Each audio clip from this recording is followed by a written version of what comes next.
sejam todos muito bem-vindos. Está no ar Todo Dia News, segunda edição. Vamos conferir os destaques desta segunda-feira, dia 23 de janeiro.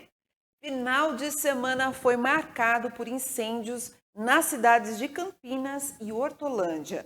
Veja também, escritor autista lançará então um livro baseado no transtorno aqui em Americana. E ainda, alagamentos deixam motoristas e pessoas foram arrastados aí pelas enxurradas. Isso e muito mais você acompanha a partir de agora. Fique com a gente, Todo Dia News, segunda edição está apenas começando.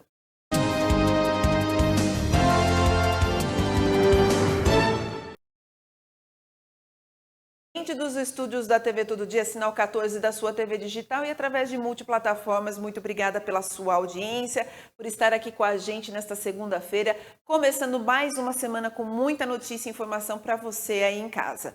E vamos começar o programa falando em multicanais, né? Nós temos aí os nossos multicanais, acompanhe os nossos trabalhos. No portal tododia.com.br você confere tudo. Fotos, vídeos, as matérias, tudo aí feito pela nossa equipe da Rede Todo Dia. E vamos começar falando sobre acidentes de trânsito, gente. Números de mortes crescem 18,8%. Portanto, a capital paulista teve aí no ano passado o maior número de mortes em acidentes de trânsito desde 2016. E os números também crescem no estado. Os dados são da Infociga. Vamos ver a reportagem da TV Brasil. No total, foram mais de 5 mil óbitos, uma alta de 10% com relação a 2021. E desse total, 2.089 eram motociclistas, a maioria homens de entre 18 a 24 anos de idade. Em nota, a Prefeitura aqui de São Paulo disse que nos últimos anos aumentou muito o número de motos nas ruas aqui da cidade, principalmente por causa do delivery e, consequentemente, isso elevou o número de acidentes e também de mortes. Hoje, no total, o número é de 1.300.000 motos nas ruas aqui da cidade de São Paulo. A Prefeitura disse também que implementa uma série de medidas para diminuir o número de acidentes. Uma delas é a implementação da faixa azul, que é uma faixa exclusiva para motos. E o Detran de São Paulo, em nota também, informou que investe todos os anos 500 milhões de reais no estado na prevenção de acidentes e adota programas também de educação no trânsito. Educação no trânsito é fundamental, até porque nós vamos agora falar de um acidente que aconteceu, um atropelamento aqui na rodovia Anhanguera. Um homem faleceu, então, na madrugada deste domingo, após ser atropelado na rodovia Anhanguera. A notícia é da repórter Andressa Oliveira. Na madrugada desse domingo, um homem faleceu após ser atingido por um veículo Onix próximo à cidade de Limeira. O acidente aconteceu no quilômetro 134 na rodovia Anhanguera, SP-330. Testemunhas contaram que a vítima entrava e saía várias vezes a pé da rodovia antes de ser atingida. O condutor do veículo acionou o SAMU, o Serviço de Atendimento Móvel de Urgência, mas a vítima faleceu no local. Tratava-se de uma pessoa em situação de rua. Andressa Oliveira para a Rede Todo Dia.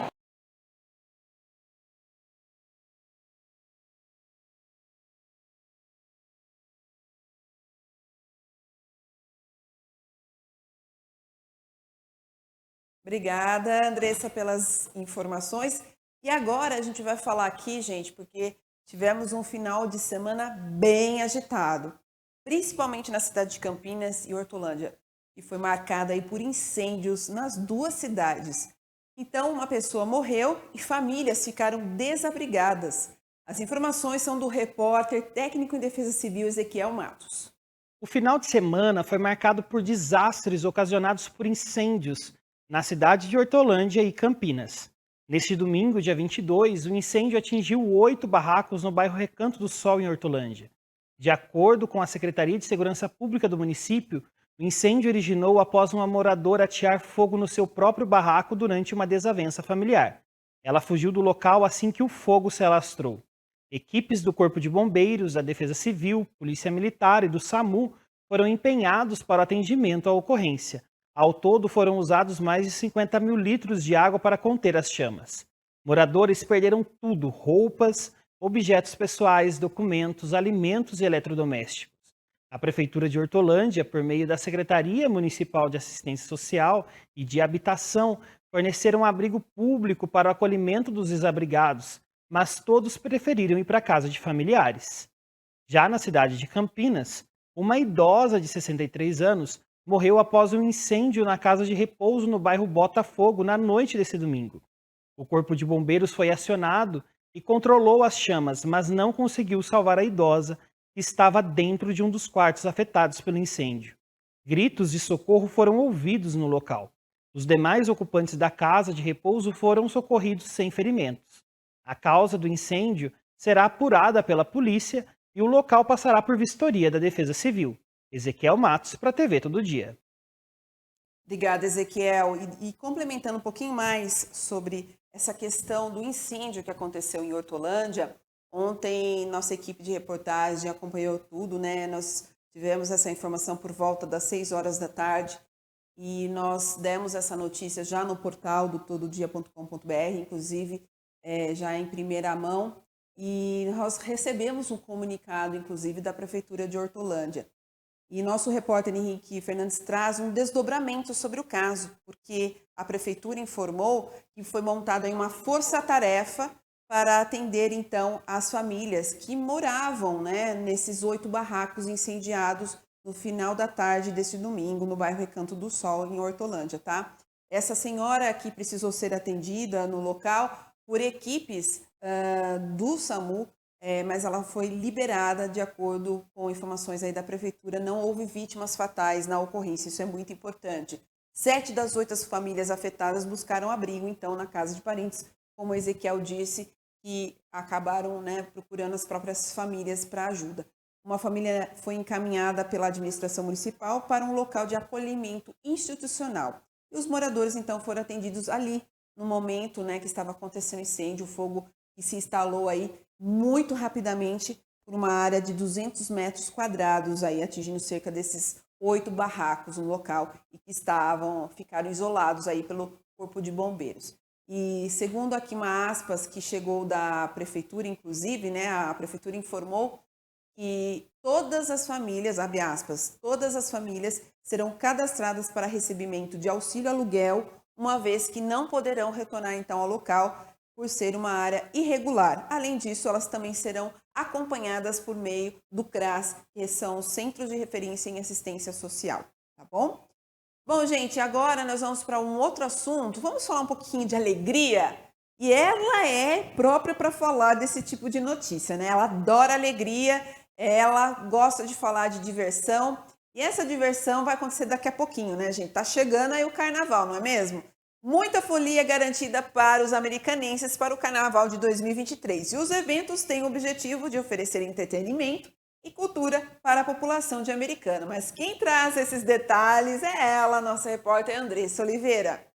Muita folia para os americanenses para o Carnaval 2023. A Secretaria de Cultura e Turismo de Americana vai realizar uma série de atividades. Os eventos têm o objetivo de oferecer entretenimento e cultura para a população de Americana, variedade de ritmos, com a apresentação de banda, né, da banda municipal e também DJ e entre outras novidades. As atividades começam já no dia 16 com o Carna Social, com o concerto Carnaval Nostalgia para a terceira idade. A apresentação da banda municipal Monsenhor Nazareno Bagui, onde a população poderá se divertir com as marchinhas que marcaram os carnavais de outras épocas. O Carna Social acontece no Centro Comunitário do Jardim São Paulo, que fica na Rua das Poncianas, das 2 até as 3h30 da tarde. A entrada é gratuita e os organizadores pedem apenas uma doação voluntária de 1 litro de leite. Já no dia 18, das 10 às 2 da tarde, acontece o Carna Centro no calçadão do centro da nossa cidade, o centro de Americana.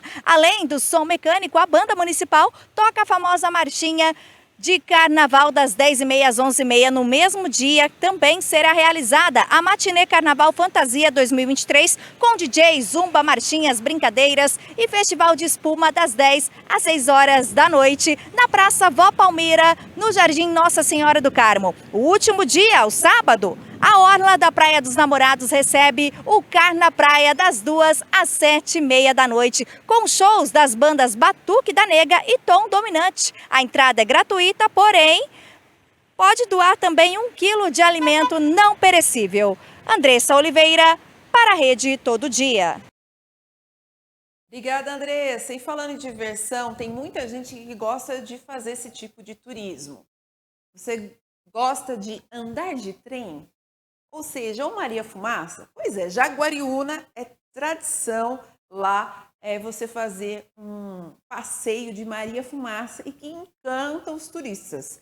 Esse passeio que é diferente, repleto de história e nostalgia, pode ser experimentado bem aqui pertinho, então, de Americana. O passeio de Maria Fumaça parte de Jaguariúna em direção a Campinas e é uma oportunidade para lazer sem precisar ir muito longe. Reportagem da TV Brasil. A 127 quilômetros de São Paulo, Jaguariúna, que em tupi significa Rio da Onça Preta, fica na região metropolitana de Campinas e é conhecida pelo tradicional passeio de Maria Fumaça. Pensando nisso, na programação de férias aos finais de semana até o dia 22 de janeiro, a Prefeitura está disponibilizando aos moradores da cidade viagens de graça. O turista que vem para Jaguariúna, ele pode visitar o passado através do passeio da Maria Fumaça, visitando a estação. Aqui na estação a gente tem também uma locomotiva antiga que fica estacionada, que as pessoas podem tirar foto. Então, visitar o passado através da Maria Fumaça aqui e é o que leva o nome de Jaguariúna em toda a região. Acompanhada do neto Davi, a dona Cleusa pela primeira vez está indo andar de Maria Fumaça. Minha mãe, né, viajava muito de trem e ela fala muito, né? E deve ser maravilhoso. Eu nunca andei, eu nem sei como é. E aí, está animado? Sim. Essa Maria Fumaça, a diesel americana, que veio para o Brasil, começou suas atividades na década de 50, para substituir as locomotivas a vapor. Ela operou comercialmente até os anos 2000 e em 2010 ela foi restaurada e desde então passou a funcionar como atração turística. A ferrovia foi construída aqui no Brasil através dos fazendeiros. Eles se juntavam, conseguiam os empréstimos lá fora para trazer a ferrovia para cá para transportar o café. Que antes da ferrovia, uma viagem de café daqui para Santos podia levar até 90 dias. Metade da carga se perdia no caminho. Com o trem, você fazia essa viagem em 3 dias. O passeio atrai pessoas de toda a região. O Marlon, que é de Mogi Guaçu, veio com a família aproveitar o domingo. Mais para as crianças, né, que não conheciam, não sabem como que é andar com outro meio de transporte, a não ser carro, ônibus, né? Então está sendo muito bacana para nós. E você, Murilo, o que você está achando? Muito legal. Eu nunca andei de Maria Fumaça, de algum trem, nunca. Eu estou achando muito legal. Com destino à estação de Carlos Gomes, em Campinas, o percurso, com aproximadamente 1 hora, possui 12 quilômetros. E durante a viagem, os passageiros encontram belas paisagens das antigas fazendas de café e dos rios Atibaia e Jaguari. Chegando na estação de Carlos Gomes, os turistas se deparam com uma das maiores oficinas de restauração de trens antigos e com 2 locomotivas a vapor, uma do final do século XIX e outra do começo do século XX. Embaixo da lenha é um tanque de água, 10.000 litros. Mais de 20 locomotivas já restauradas, mais de 40 carros. Isso tudo é feito graças ao turista, a visita do turista. Então é muito importante que você venha passear de Maria Fumaça, que o seu ingresso é uma contribuição para manter esse museu funcionando. A gente que passou a maior parte da vida na roça, né? Depois vim para a cidade, a gente vê, né, a roça de novo, vê, né? É muito gostoso, é uma lembrança do passado. Que bacana, hein, gente? Ó, pronto, já tem um lazer gostoso para você fazer aí com a sua família. E tão pertinho aqui, Jaguariúna, Campinas, não é? E da região metropolitana. Então participe. Eu já fiz esse passeio quando eu era bem mais novinha e realmente é muito gratificante, é gostoso. As criançadas ficam encantadas, né, com essa Maria Fumaça, né? Já pensou quando antigamente se dependia, né, como o transporte, foi dito aí na reportagem, 90 dias levava para chegar com o café ou quando as pessoas precisavam chegar, viajar de um lado para o outro, enfim. Agora, mesmo, né, com a tecnologia mudando um pouquinho o estilo dos trens, ainda hoje as pessoas preferem, logo a gente vai ter o trem-bala, né? Ou o trem rápido, porque agora tudo ficou mais fácil. mas a gente fica muito feliz de lembrar dessa história, então é uma oportunidade para as crianças que nunca viram uma Maria Fumaça conhecer de pertinho aí, tá bom? Esse passeio. Bom, e vamos falar um pouquinho mais de cultura? E também pessoas que querem levar, pessoas que querem mostrar um jeito diferente de ver, de escrever ou de mostrar que é possível. Um escritor autista lançará então um livro baseado no transtorno em Americana.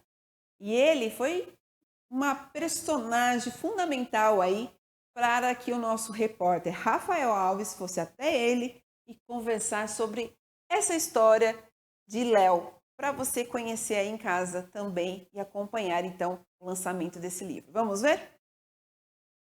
Oi pessoal, você sabe o que é o autismo? O autismo é um transtorno no desenvolvimento do cérebro que afeta o relacionamento com pessoas e o ambiente. Estima-se que no mundo, mais de 70 milhões de pessoas tenham esse transtorno e só no Brasil são 2 milhões. Muito preconceito rola em cima das pessoas que sofrem de autismo, mas a gente vai falar hoje com o Léo Oliveira, um autista escritor que prova que não tem limites para quem busca os seus sonhos. Vamos bater um papo com ele? Ô Léo, ô de casa, tem alguém aí?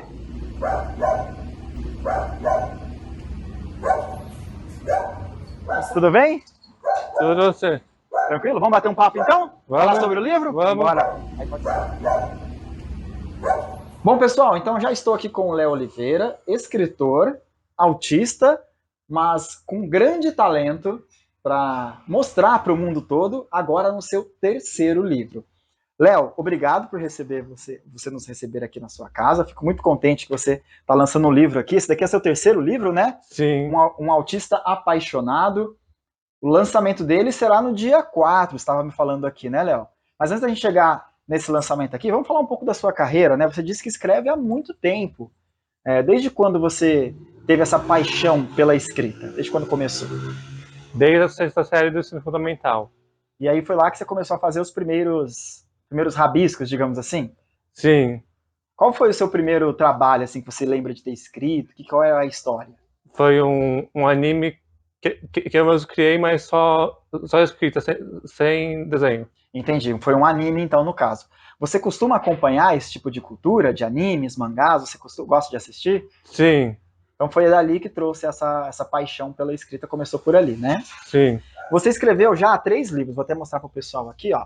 O primeiro deles foi esse daqui, Superações de um Autista, né? Sim. O que fala esse livro aqui, o primeiro lançamento seu? Fala sobre o quê? Conta um pouco sobre a minha história e também eu criei uma personagem autista para falar um pouco do autismo também. O intuito de escrever esses livros foi justamente para você levar para outras pessoas que são autistas também essa ideia de que é possível conquistar o objetivo que ela tiver como sonho, né? Foi essa a intenção que você fez na hora de lançar os livros? Sim, foi essa mesmo. Essa ideia, né? O que trouxe para você de motivação para lançar isso? Qual foi a motivação que te deu para lançar esses livros? Foi um dia que eu parei para pensar e falei assim, nossa, eu sou autista, já fiz tanta coisa, então eu devia usar isso para ajudar as outras pessoas. Muito legal. Você estava comentando também que não sentiu nenhum certo tipo de preconceito na hora de fazer os lançamentos dos seus livros, né? Apesar da gente saber que no mundo as pessoas ainda olham de uma maneira estranha, diferente, né? Existe um certo preconceito contra as pessoas com autismo. Você falou que foi muito bem abraçado nessa sua nova carreira, né? Foi muito tranquilo para você, né?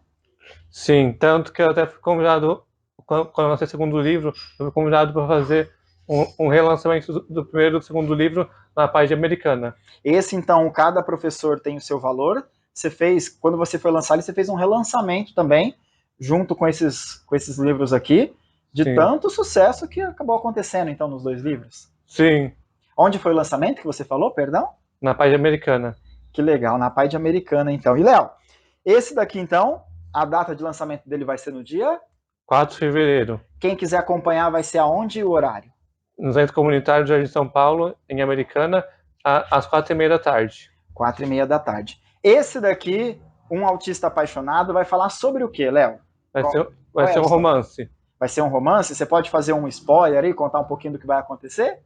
É um romance de um menino que ele faz faculdade nos Estados Unidos e ele se apaixona por uma menina da faculdade dele, mas ela é extremamente preconceituosa com pessoas autistas. Entendi. Aí você fala dessa superação para essas pessoas, né, de como que eles podem se superar, tá dentro desse livro aqui, né? Um certo, como se fosse uma autoajuda também, é isso que você traz para as pessoas?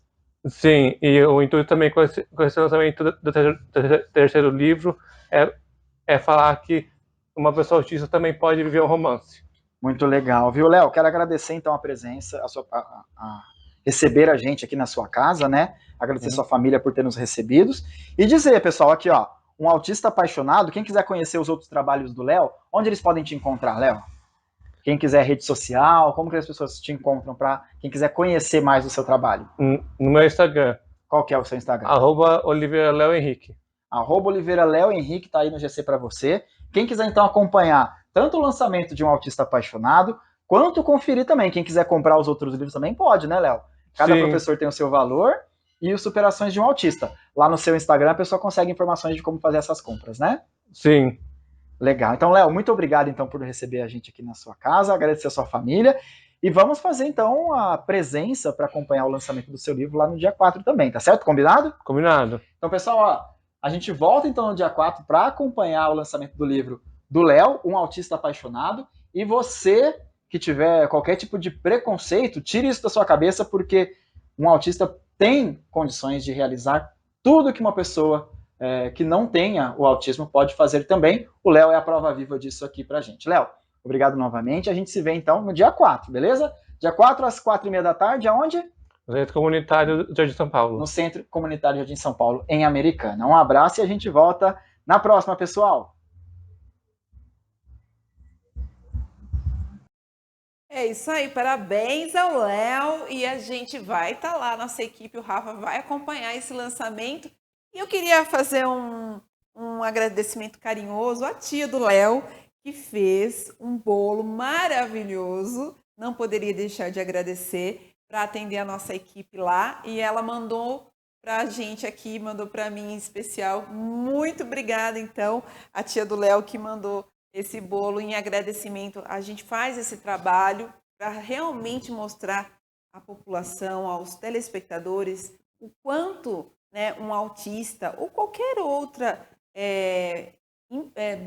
problema que possa impossibilitar, que na verdade não impossibilita de nada, gente. E mostrou realmente aí que o Léo já está no terceiro livro. Então, há sim como correr atrás dos sonhos, dos objetivos, mesmo que você tenha algo que as pessoas tenham preconceito e falem, não, você não vai conseguir, não, você consegue. E isso que a gente tentou mostrar aqui na reportagem para você hoje.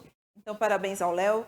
E isso também é um estímulo para que tantas outras pessoas, né, tenham essa esperança de correr atrás do sonho, tá bom? Bom, gente, e aí dando continuidade, o nosso repórter Rafael Alves, é claro, ele adora falar de cultura, né? E ele vai falar um pouquinho agora sobre uma exposição que está para terminar, acho que em Santa Bárbara, encerra nesta terça-feira a exposição Memórias e Afeto. Na verdade, eu falei em Santa Bárbara, não, é na Biblioteca Municipal de Americana. E essa exposição é da artista visual Larissa Luz. Vamos então conferir os detalhes com o nosso repórter Rafael Alves. A Biblioteca Municipal de Americana recebe até o dia 24 de fevereiro a exposição Memórias e Afeto, com trabalhos da artista visual Peace. A artista se expressa por meio de grafite e para essa exposição as obras têm como suporte madeiras que foram descartadas incorretamente. Peace é o nome artístico de Larissa Luz, que também atua como arte educadora. Nossa equipe falou com a artista, que contou como foi o processo para entrar no mundo da arte. Bom, eu começo a de fato me entregar para a arte a partir de 2014, através de uma oficina de grafite que tinha na Estação Cultural em Americana. Desde então eu não parei mais. Atualmente eu trabalho como professora de arte na rede de ensino estadual, né, do estado de São Paulo, em uma unidade particular também.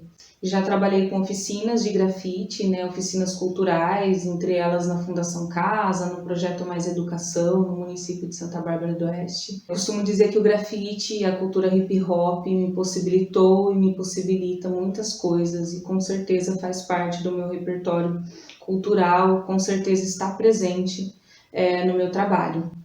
Bom, falando um pouco sobre a exposição Memórias e Afeto, é uma exposição que fala um pouco sobre as minhas memórias, sobre o meu cotidiano, sobre o que eu tenho muito carinho, coisas que eu admiro, coisas que fizeram parte da minha vida. Tem muito sobre a minha família, tem muito sobre as coisas que me encantam, sobre as coisas que me doem também.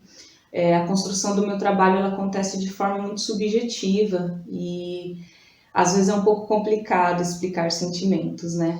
Mas, de certa forma, é muito legal, porque memórias e afeto todo mundo tem. Então, o público que frequentar a exposição, que ver a exposição, acredito que, de acordo com o seu repertório cultural, vai se identificar de alguma forma.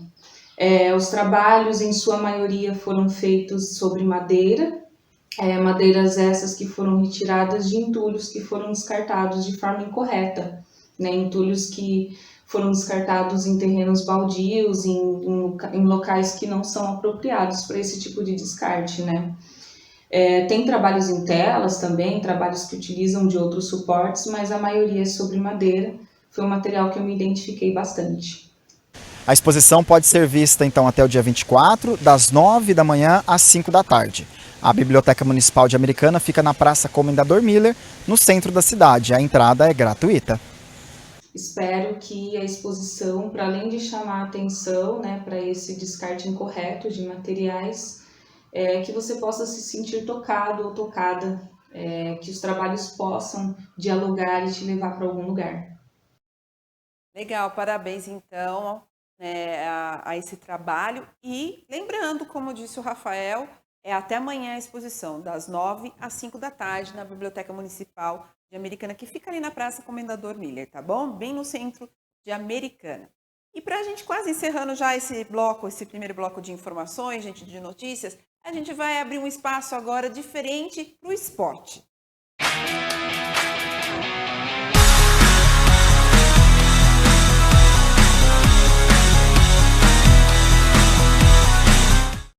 É que a cidade, gente, recebeu uma partida de futebol um pouquinho diferente neste final de semana aí que passou no sábado, né?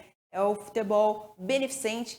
E o repórter Rafael Alves esteve acompanhando toda essa ação social juntamente com o repórter Henrique Fernandes. Vamos conferir então essa reportagem completa. Pessoal, neste final de semana aconteceu um jogo beneficente entre os amigos do Alexandre Messiano e os amigos da ONG Carinha de Anjo, em prol de entidades assistenciais.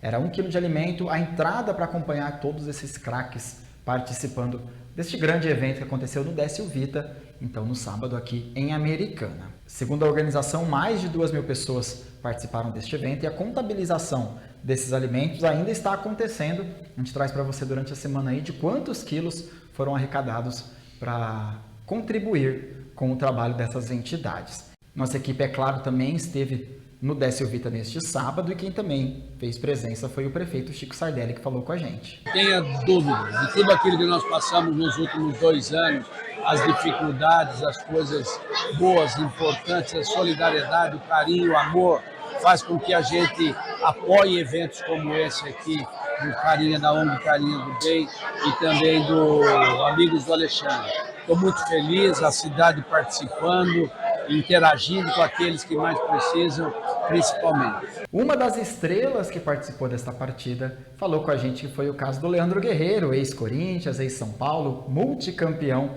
por onde passou. Fala, Guerreiro. Primeiramente, agradecer o convite do Alê, né?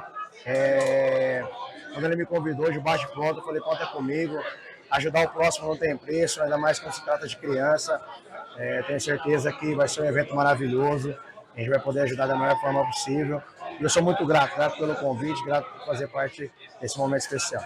Em razão de ter muitos ex-craques do São Paulo, é claro que torcedores do Tricolor Paulista foram marcar presença também nas arquibancadas. É o caso da família do Fabiano Brandão e seu filho Matheus, que ficaram contentes em poder ver de perto um dos maiores ídolos do São Paulo, que foi o Luiz Fabiano, e eles falaram com a gente sobre isso. Querido fã de São Paulo, como é que está sendo essa oportunidade de ver ídolos que nem o Luiz Fabiano, o Leandro Guerreiro de perto aqui no estádio da Silvita? Cara, a gente tem poucas oportunidades, né, de poder contemplar aí os nossos ídolos. E aí quando a gente viu essa oportunidade, não mediu esforço para poder estar vindo. Menino aqui, fãzaço do Luiz Fabiano, né, Guerreiro também. E a gente aproveitou a oportunidade. Tem quantos anos, filhão? 13. Já viu então o Luiz Fabiano jogar pela TV? Já, e no caso também consegui tirar uma foto com ele hoje. Matheus, como foi tirar foto com o ídolo de perto? No começo estava nervoso, né? Mas já tenho foto com o Chulapa, nossa. Que nem ele falou, a oportunidade estava assim na palma da mão, a gente veio para conseguir tirar foto com o Leandro, com ele mesmo, que é um momento gratificante, porque nossos ídolos, a gente gosta bastante deles.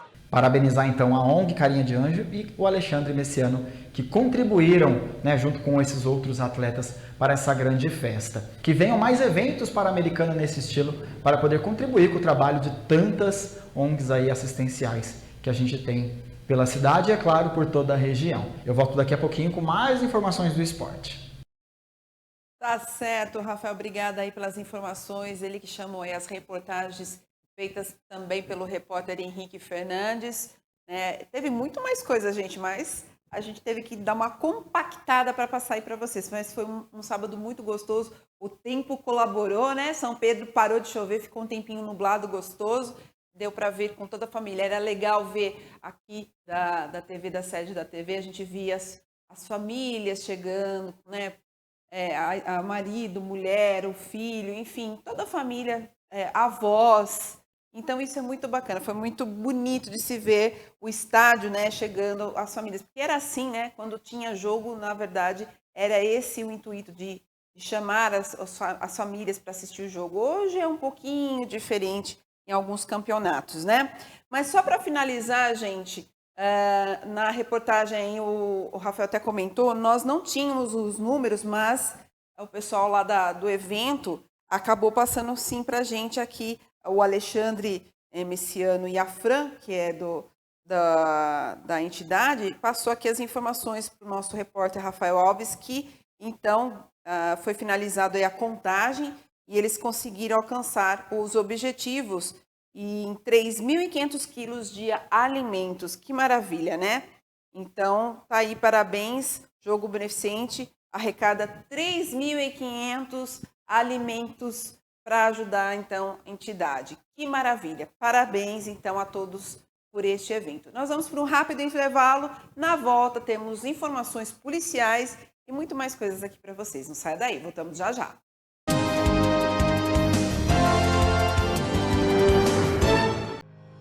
Quer estar bem vestido e elegante? Ficar na moda tem endereço certo. Avenida Pascoal Ardito, 985, São Vito, em Americana.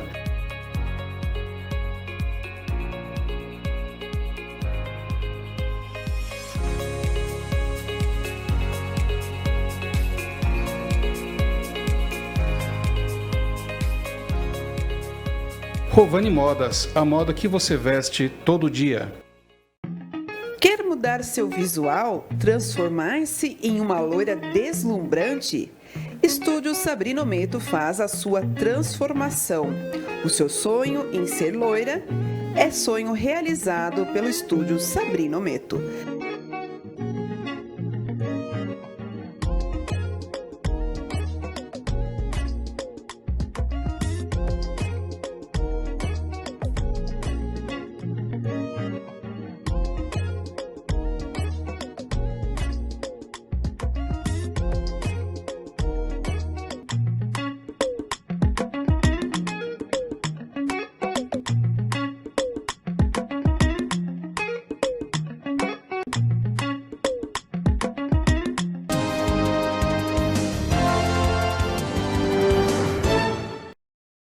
E a gente abre agora o segundo bloco do Todo Dia News, segunda edição, com informações policiais.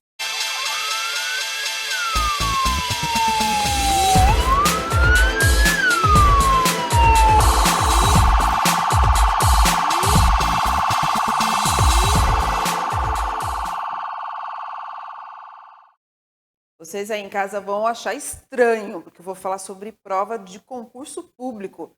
Sabrina, prova de concurso público em notícia policial. Pois é, gente, a prova do concurso público da Prefeitura foi realizada na FAM, Faculdade aqui de Americana, neste domingo, para 15 funções, todas da área de educação. Mas, como sempre acontece, os retardatários, que neste caso fizeram questão de transformar o atraso em caso de polícia.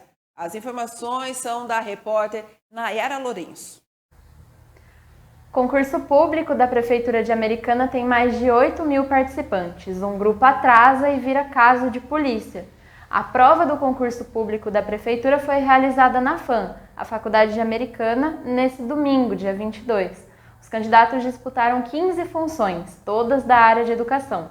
Ao todo, foram 10.966 candidatos inscritos para os cargos disputados. Um grupo de 10 pessoas não conseguiu realizar a prova após chegar atrasado.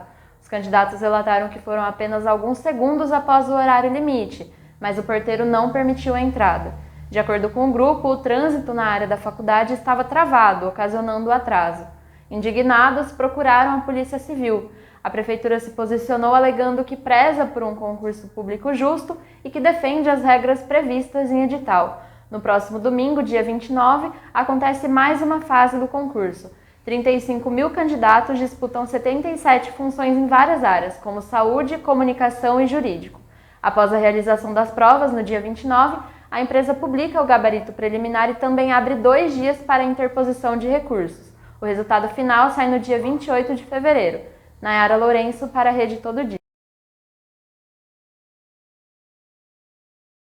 Virar notícia policial. E agora a gente vai falar de notícia policial e séria, sobre casos de feminicídio, gente. A nossa repórter Andressa Oliveira vai falar agora sobre um caso de feminicídio em Santa Bárbara do Oeste. Vamos saber então as informações com ela, desta jovem de 25 anos que foi assassinada. Infelizmente, mais um caso de feminicídio em Santa Bárbara do Oeste. A vítima é uma jovem de 25 anos, identificada como Rafaela Cristina Barroso da Silva. Ela foi assassinada pelo companheiro no bairro Jardim São Francisco na noite desse domingo. O autor do feminicídio, um jovem de 22 anos, fugiu com o carro da vítima e não foi preso. De acordo com o boletim de ocorrência da Guarda Civil Municipal, por volta das 11h30 da noite, houve um chamado de uma ocorrência de briga de casal em uma residência na rua Timbirás. Os guardas chegaram no local e encontraram uma equipe de resgate do Corpo de Bombeiros socorrendo a vítima, que sofreu 7 golpes de faca. A vítima foi encaminhada para o Hospital Dr. Afonso Ramos, porém não resistiu aos ferimentos. Já na madrugada dessa segunda-feira, os agentes localizaram o Ford Ka da vítima batido em uma árvore na rua Camaiuras, no Santa Rita. No interior do veículo, os guardas encontraram uma faca que provavelmente foi usada no assassinato. A arma foi apreendida, já o caso foi encaminhado no plantão policial e o corpo da jovem foi encaminhado para o Instituto Médico Legal, o IML de Americana. Até o momento do fechamento desta matéria, o autor do crime não havia sido localizado. Andressa Oliveira para a Rede Todo Dia. Gente, a gente fica perplexo, né, com esses tipos de caso. E falando em feminicídio, agora a gente vai falar algo que também deixa a gente de cabelo arrepiado. Estupro, né? A gente falou semana passada de um avô, no caso de um avô, né, que estuprou aí a filha, e agora a gente descobre, né, a filha e a neta, e agora a gente vai falar de um caso que envolve celebridade. E aí, quando se trata de celebridade, a situação muda um pouquinho, mas nesse caso está repercutindo bastante. É o caso do lateral da seleção brasileira, Daniel Alves, que continua preso na Espanha, acusado de violentar então uma mulher em uma boate em Barcelona. Quem traz os detalhes deste caso é o repórter Rafael Alves, que conversou inclusive com um advogado, doutor e mestre em Direito Penal da USP, Matheus Falivene. Boa noite para você que acompanha o Todo Dia News nesta segunda-feira. Vamos falar sobre o caso do atleta Daniel Alves, porque o jogador vem sendo acusado de estupro por uma mulher na Espanha. O caso teria acontecido dia 30 de dezembro em uma boate na cidade de Barcelona. Sobre este assunto, a gente falou com Matheus Feliveni, que é doutor e mestre em Direito Penal pela USP. O desenrolar deste caso e qual o caminho que Daniel Alves percorrerá durante todo o processo, a gente confere nessa entrevista exclusiva com o doutor Matheus Feliveni. Confere aí. Doutor, obrigado então novamente por falar com a gente hoje. E, bom dia, vamos lá. Sobre o que o Daniel Alves está sendo acusado lá na Espanha. Olha, a acusação que pesa sobre ele, segundo as notícias divulgadas, é de estupro. A gente tem que lembrar que a Espanha, assim como o Brasil, Itália e outros países, pune o estupro, pune a prática do ato sexual sem o consentimento da vítima, ainda que a vítima seja maior de idade, seja uma pessoa capaz, caso ela não consinta com o ato, você tem um ato de estupro e a legislação espanhola, nesse ponto, ela é parecida com a brasileira. O que acontece lá na Espanha é que eles têm uma luta já de alguns anos com relação a esses crimes sexuais, que fez com que a pena lá fosse aumentada e fossem criadas novas leis que mudaram a dinâmica, inclusive probatória, com relação a esse consentimento para o ato sexual. O que pesou, lendo as outras notícias durante os dias, foi que os depoimentos do Daniel foram muito inconsistentes comparado ao da vítima. Isso pesa muito num processo como esse? Pesa, O que pesou nesse caso para a prisão preventiva, a gente tem que lembrar que na Espanha o risco de fuga é um motivo de prisão preventiva, assim como é no Brasil, e lá a prisão preventiva ela pode perdurar por até 2 anos. Lá, que diferente do Brasil, lá tem um prazo de até 2 anos, que pode fazer, inclusive, que a pessoa fique presa por mais tempo. O que acontece? Lá, por conta de uma lei que a gente teve promulgada em outubro do ano passado, incumbe basicamente ao homem provar que houve o consentimento. Tá? Porque o que acontece? No processo penal regular, incumbe quem está acusando provar que houve o crime. Então, quem acusa de estupro tem que provar que não houve o consentimento. Lá, por conta de um caso ocorrido, se não me engano, no ano de 2015, a lei foi modificada para inverter esse ônus da prova.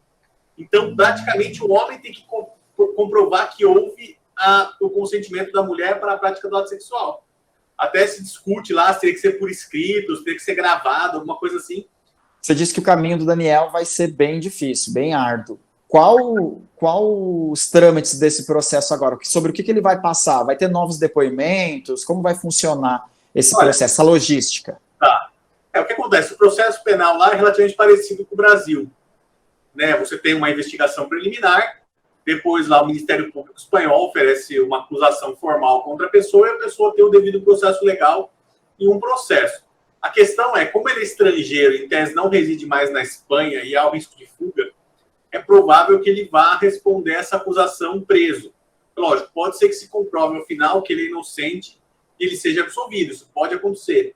Inclusive, ele é presumidamente inocente, inclusive perante a legislação espanhola. Então, pode acontecer que se comprove ao final que ele é inocente. Porém, por conta da legislação espanhola e dessa lei do sim é sim, com essa modificação legislativa que teve, existe uma grande possibilidade que ele responda esse processo preso, aguardando o julgamento final. A gente sabe que a imprensa faz grande força em cima de casos, principalmente quando a pessoa tem uma visibilidade grande. Isso pode pesar ainda mais? Pode. O que acontece? Esses casos midiáticos, casos que envolvem celebridades, eles estão sujeitos a um fenômeno chamado em inglês, trial by media, julgamento pela mídia, e também hoje é o trial by social media, julgamento pelas redes sociais, que são fenômenos que acabam levando a uma espécie de julgamento antecipado que pode eventualmente influenciar o julgamento final. A defesa dele vai ter que ter consciência de que por ele ser uma pessoa muito famosa, vai ter essa questão também e vai ter que trabalhar com isso, talvez também falando com a imprensa, demonstrando que talvez ele não seja culpado. No caso, a prisão preventiva do Daniel é justamente para evitar uma fuga, por exemplo, do país e acontecer o que houve com o Robinho? O que acontece, O Brasil ele tem, sim, acordos com os países europeus. Por exemplo, você tem hoje a possibilidade de execução internacional de pena, de você trazer para o Brasil a execução de uma pena, que é o que está sendo debatido no caso do Robinho. No caso do Robinho, a Itália pediu a extradição dele, mas o Brasil não extradita um brasileiro. Então, o que acontece? A Itália teria que ter pedido a execução aqui no Brasil da pena dele pela leis brasileiras. Não pediu por enquanto, ao que consta. Então, o caso do Robinho é essa questão. No caso do Daniel Alves, para evitar que isso ocorra, e para evitar que talvez ele venha para o Brasil e não possa ser extraditado, e daí eventualmente nem cumpra essa pena ou cumpra segundo a legislação brasileira, a Espanha decretou a prisão preventiva dele, a justiça espanhola, para que ele aguarde na prisão o desenrolar desse caso. O que pode acontecer? Ele ser libertado, mas ter que fixar a residência na Espanha. Tá? Muitas vezes isso acontece aqui no Brasil, algumas vezes também com crimes graves estrangeiros. A justiça coloca em liberdade, porém determina que a pessoa fixe residência aqui no Brasil para aguardar o julgamento do processo, e se houver um risco de fuga, uma prisão preventiva é feita novamente. Aí, uma excelente fala, né, desse advogado explicando muito bem no caso aí desse estupro feito ou não feito, a gente não tem como falar agora, só a justiça que vai dizer, mas que foi executado lá fora do Brasil, né, na Espanha, e as leis mudam muito de país para país, e no caso aí Daniel Alves está enfrentando agora essa acusação, e que agora ele vai ficar preso até tudo se resolver aí na justiça, né? Bom, vamos falar agora de um outro caso. Agora vamos deixar essa linha de estupro, feminicídio, vamos falar sobre vandalismo, que também não deixa de ser caso policial, né? E a Nayara Lourenço vai falar agora, gente, sobre lixeiras em Mogi Guaçu que são vandalizadas com mensagens racistas. Vamos acompanhar. Lixeiras em Mogi Guaçu são vandalizadas com mensagens racistas. Nessa quinta-feira, dia 19, algumas lixeiras foram encontradas com frases racistas em Mogi Guaçu. O caso foi registrado como vandalismo e danos ao patrimônio público. Os equipamentos foram pichados com a frase "negro é macaco". Segundo a Secretaria de Serviços Municipais, a Prefeitura de Mogi Guaçu destacou equipes para atuarem na limpeza das lixeiras. A Guarda Civil Municipal, em parceria com a Polícia Civil, busca imagens de câmeras de segurança para identificar os autores. Nayara Lourenço para a Rede Todo Dia. Que absurdo, né? E agora vamos falar de um caso de um morador de Valinhos que morre ao cair, gente, de costão de 15 metros de altura em Florianópolis. As informações são da Nayara Lourenço. Morador de Valinhos morre ao cair de costão de 15 metros de altura em Florianópolis. O acidente ocorreu nesse sábado, dia 21, enquanto o rapaz fazia a trilha da caverna. O valinhense Matheus Aparecido Macedo, de 29 anos, morreu ao cair do costão de 15 metros de altura na praia do Pântano do Sul, em Florianópolis, Santa Catarina. De acordo com socorristas, o rapaz atravessava a trilha da caverna. O local é perigoso e há 2 semanas uma vítima foi resgatada após cair e sofrer fratura. Segundo informações, o Corpo de Bombeiros Militar foi acionado e a vítima foi encontrada entre as pedras, em área de difícil acesso. A equipe médica chegou ao local através de helicóptero e constatou-se que o rapaz já havia falecido, apresentando fraturas no crânio, rosto, braço e fêmur. O corpo será sepultado nesta segunda-feira, dia 23, no Cemitério Municipal João Batista, em Valinhos. Nayara Lourenço para a Rede Todo Dia. E agora vamos chamar nosso esporte novamente?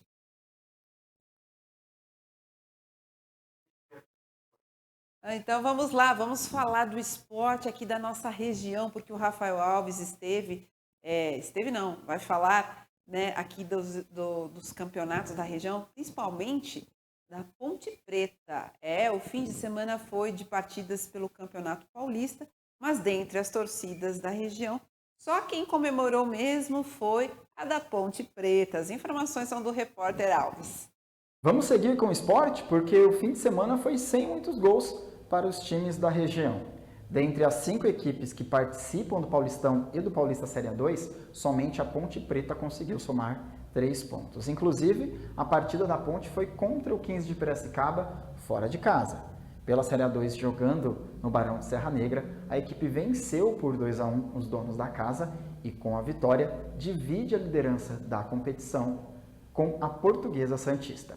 Depois de quase 23 anos, a Macaca voltou a vencer o 15. O tabu era ainda maior considerando os jogos que aconteceram em Piracicaba, que era de mais de 36 anos, pessoal.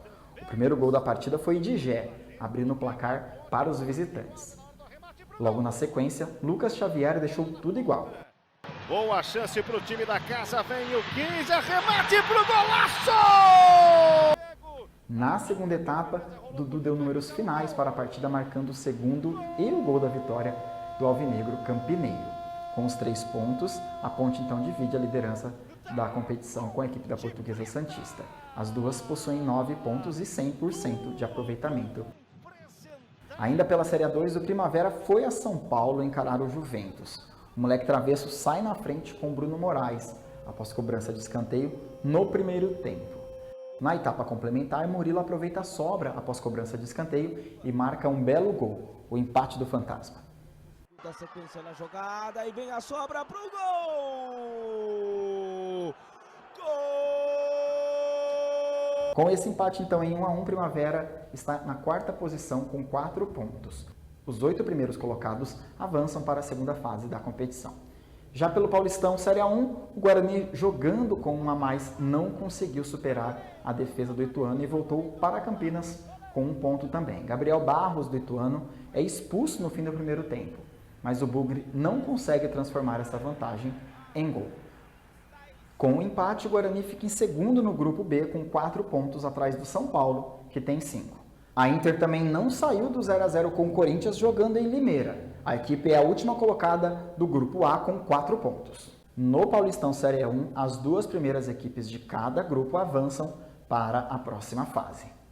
Na terça-feira, dia 24, o Guarani é visitante na Neoquímica Arena e vai encarar o Corinthians às 8 horas da noite. E pela Série A2, o Primavera pega o Oeste às 3 horas da tarde, a Ponte duela contra o Monte Azul às 7 horas da noite em Campinas, enquanto o 15 viaja para São Caetano para encarar o Azulão às 8 da noite. Todos os jogos da Série A2 serão na quarta-feira, dia 25. Tá certo, Rafael. Quantos jogos, hein? Quantos campeonatos? E quarta-feira, dia 25, é aniversário de São Paulo. Lembrando, aniversário, né, São Paulo. Mas você aí que é novinho, tá procurando, quer entrar numa carreira de futebol, né, ser jogador de futebol, tá pensando nisso, olha que vai ter aí, gente, uma avaliação de atletas. É a peneira, sabe aquela peneira que se fala? É a peneira no estádio Décio Vita para os atletas que buscam, então, um espaço no futebol profissional. É o último aqui recadinho do esporte para você. Então, amanhã, tá? Terça-feira, dia 24, e na quarta-feira, dia 25, a equipe principal do Rio Branco irá realizar uma peneira no estádio Décio Vita para os atletas que buscam, então, um espaço no futebol profissional. Serão, então, 2 dias de avaliação, na terça e quarta-feira, para esses atletas nascidos entre 2002 e 2003. E na quarta, os atletas, então, nascidos entre 2000 e 2001. É importante ressaltar, gente, estar presente, vestindo camisa branca e short e meião preto. Mais informações também podem ser verificadas nas redes sociais aí do clube, tá? Então, gente, é importante vocês que querem aí uma oportunidade às 8 horas da manhã aí no Décio Vita. Você que quer, então, ser jogador de futebol profissional, vai ter aquela peneira, né? Lembra de uma novela que tinha a peneira? E o filme, o documentário do Pelé fala muito disso também no início da carreira dele. Então, é muito comum, né, na área do esporte ter um peneirão aí para poder verificar qual jogador pode ir para uma carreira profissional, né? Bom, gente, agora é o momento de saber. Nós tivemos uma pancada de chuva hoje à tarde, bem forte. Será que vai continuar chovendo? Bom, primeiro a gente vai saber que o governador Tarcísio de Freitas está vistoriando aí algumas cidades da nossa região. Após aí os estragos causados pelos temporais em nossa região, o governador, então, do estado, Tarcísio de Freitas, fez essa visita pelas cidades aqui afetadas. A informação é do repórter Ezequiel Matos. Neste sábado, dia 21, o governador do estado de São Paulo, Tarcísio de Freitas, visitou cidades da nossa região para vistoriar os estragos causados pelas chuvas. O governador destacou que o estado de São Paulo destinará recursos para a resposta e recuperação dos estragos e realizará obras de macrodrenagem, canalização do rio, limpeza, desassoreamento, que serão realizadas por meio de convênios para evitar novas ocorrências. O governador desembarcou em Campinas acompanhado dos secretários da Defesa Civil, Casa Civil e Segurança Pública. Ele foi recepcionado pelo prefeito de Campinas, Dário Zaad, e de lá partiram para vistoriar as áreas afetadas. A primeira coisa agora é ajuda humanitária, verificar a situação das pessoas que ficaram desalojadas, tiveram que sair das suas residências por estarem em área de risco. Então a ideia é prestar assistência imediata a essas pessoas. Observe que desde o início das chuvas a gente tem procurado levantar prontamente as necessidades e dar a resposta mais rápida. Nós já assinamos uma série de convênios com prefeituras que foram atingidas nessas chuvas, liberamos uma primeira parcela de 11 milhões de reais, já estamos prontos para liberar uma segunda parcela de 14 milhões de reais e à medida que as necessidades vão aparecendo, a gente vai colocando mais recursos. Na sequência, a gente já inicia com a Prefeitura o levantamento das necessidades. A Prefeitura já decretou a emergência, vai iniciar de imediato uma série de intervenções de recuperação. A grande questão agora é pronta resposta. A gente está vendo aí várias estruturas de contenção que foram comprometidas, pontes que acabaram indo embora, que a gente vai ter que reestabelecer para garantir o fluxo. Então a ideia é que a gente possa atuar o mais rápido possível para recuperar aquilo que foi afetado. O que a gente vai ter que fazer em termos de obra de macrodrenagem, em termos de obra de canalização do rio, desassoreamento, limpeza, para evitar novas ocorrências quando a gente tiver chuvas de grande intensidade. Então vamos atuar primeiro na recuperação imediata da área afetada, na assistência imediata às pessoas e na sequência vamos pensar na prevenção. Além de Campinas, Tarcísio visitou a cidade de Capivari, aonde vistoriou os bairros afetados pela inundação do rio Capivari e uma escola onde há famílias desabrigadas. O governador também esteve na cidade de Montemor, acompanhando os estragos causados pelos temporais. Ezequiel Matos, para a TV Todo Dia. Obrigada, Ezequiel. E o Ezequiel volta agora para falar sobre os alagamentos que deixam motoristas e pessoas que foram arrastadas aí pelas enxurradas. Então, para evitar colocar a vida em risco, nossa reportagem então conversou com o tenente do Corpo de Bombeiros que traz dicas para se proteger desse período de chuvas fortes. Vamos acompanhar a reportagem então do repórter Ezequiel Matos. Com chuvas acima da média, ocorrências de temporais, inundações, alagamentos e enxurradas têm sido comum em nossa região. E nesse fator, o mais preocupante é a vida. Com diversos casos de pessoas sendo arrastadas pelas enxurradas, carros ilhados, pessoas resgatadas em veículos alagados e até mesmo carros que caíram em rios da nossa região, o que muitas pessoas não sabem é os cuidados necessários para não se tornar uma vítima de desastres naturais. É por isso que nós estamos aqui na sede do Corpo de Bombeiros de Americana para falar com o Tenente Brustolin sobre dicas e cuidados com a autoproteção. Tenente, quais são os cuidados que as pessoas devem tomar no caso de temporal? Boa tarde a todos. A gente sempre orienta para que a pessoa não tente se aventurar pelas inundações e correntezas.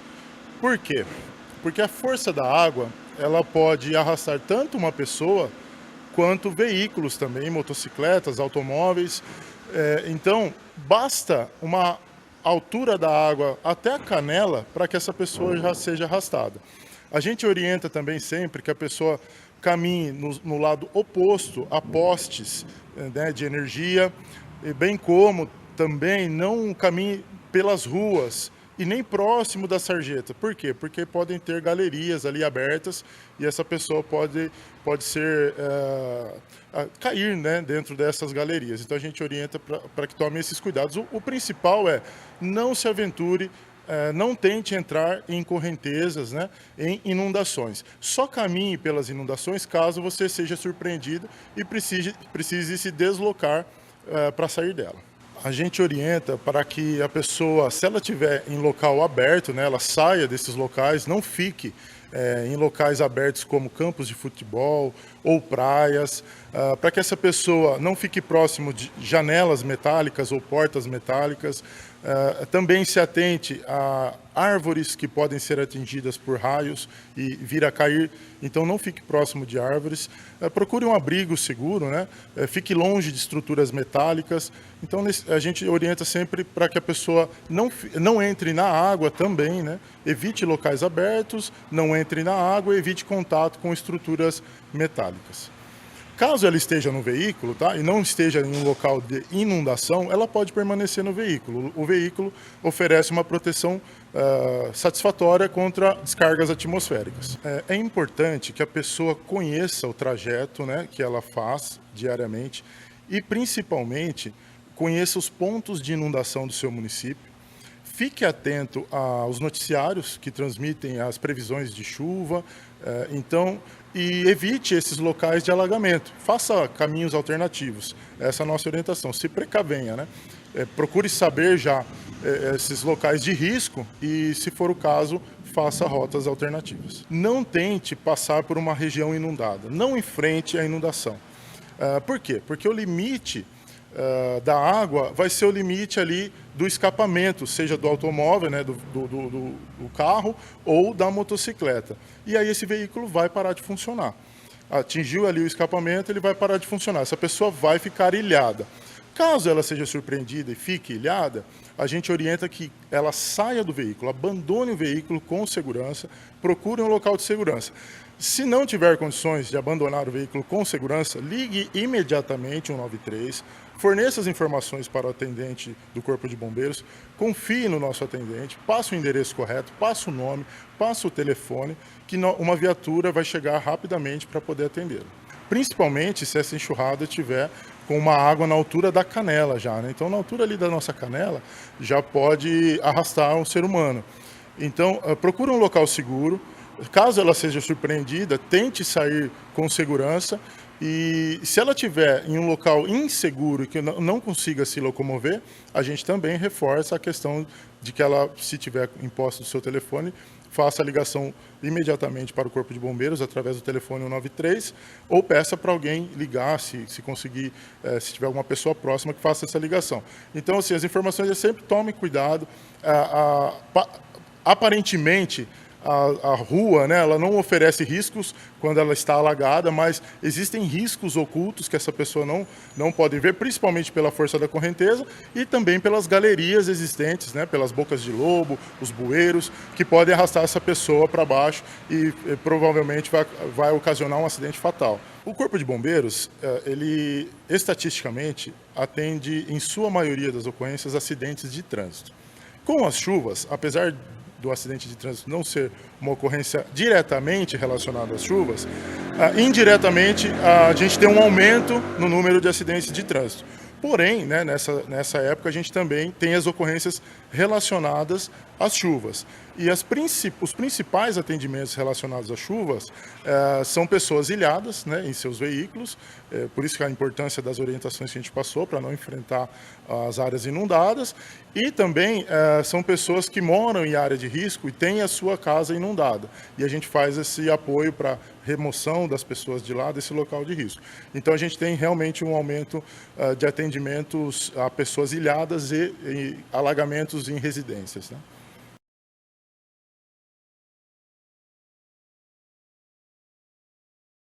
Tá aí, gente, uma entrevista muito importante que o Ezequiel fez e que eu gostaria de salientar para você aí em casa. Tem umas imagens que eu passei rapidamente aí para a produção passar aqui agora. Tem mais, só que eu selecionei algumas para que a gente pudesse demonstrar exatamente essa que o tenente falou. Não tente passar por área inundada. Sábado à noite estava passando por acaso nessas proximidades, que é na Avenida Corefeu de Azevedo Marques, em Santa Bárbara do Oeste. Alguns pontos transbordou o Ribeirão dos Toledos, nessa região do Jardim Conceição. Essa é uma rua que passa em frente à estação de tratamento do DAI, ali do Jardim Conceição, né? E aí, gente, olha só, vocês estão vendo, realmente estava no topo, a água transbordou. Olha, aquela é uma rua que passa ali no Jardim Conceição. Então, o que aconteceu? Isso sábado à noite, porque choveu quinta, sexta e sábado à tarde também. Então, na verdade, choveu muito em Santa Bárbara, transbordou Ribeirão nessa região do Jardim Conceição e ali tem as casas, tem estabelecimentos comerciais que estavam fechados, não tinha como chegar ali. E alguns carros tentaram entrar, a rua estava interditada, tinha sinalização que estava interditada, mas tinha os curiosos, como eu, que fui lá tirar foto, claro, mas eu fui tirar foto por causa do trabalho, para mostrar aqui para vocês, isso 11 horas da noite. E tinha gente querendo passar com carro. E aí, é óbvio, tem gente que tem carro mais alto, tipo Jeep, caminhonete, que quer tentar passar. Não adianta, gente, porque é o que o bombeiro falou, é muito perigoso, não dá. E também nem as pessoas têm como passar ali, porque já está a água na altura da canela, é impossível.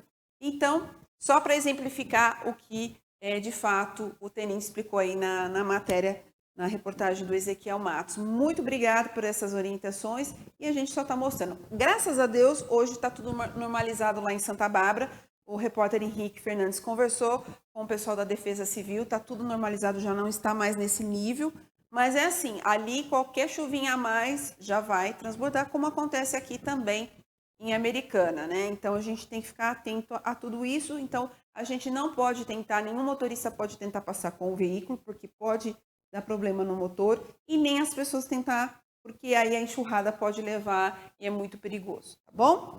E agora, para finalizar, claro, as informações da previsão do tempo com Ezequiel Matos.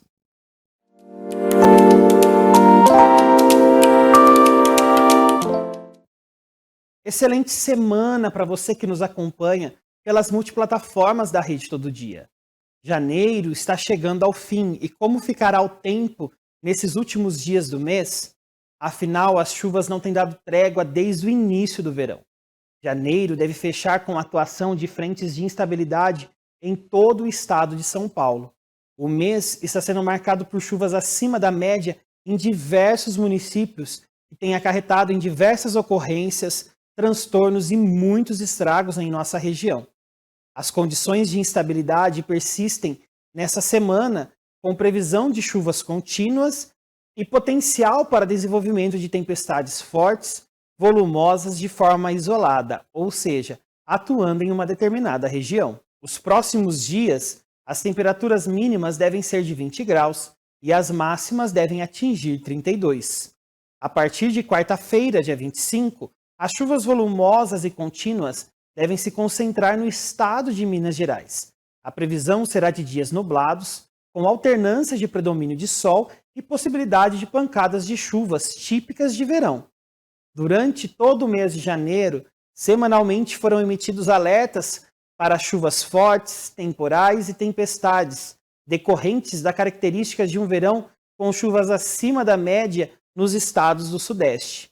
Para esta segunda-feira e terça-feira, dia 24, o mapa meteorológico do CEPAGRE aponta para chuvas contínuas e riscos de temporais para todo o estado de São Paulo. Já o alerta do Instituto Nacional de Meteorologia, o INMET, destaca para perigo potencial de tempestades. Voltamos ao estúdio. Obrigada, Ezequiel, pelas informações. E assim a gente encerra o programa de hoje. Gente, muito obrigada pela sua companhia, por estar aqui com a gente. Hoje o programa realmente estava com muita informação. Agradeço por ter ficado com a gente até agora assistindo todas essas notícias importantes. E amanhã a gente volta com muito mais informações. Continue aí na companhia da programação da TV Brasil. Um grande abraço e até amanhã.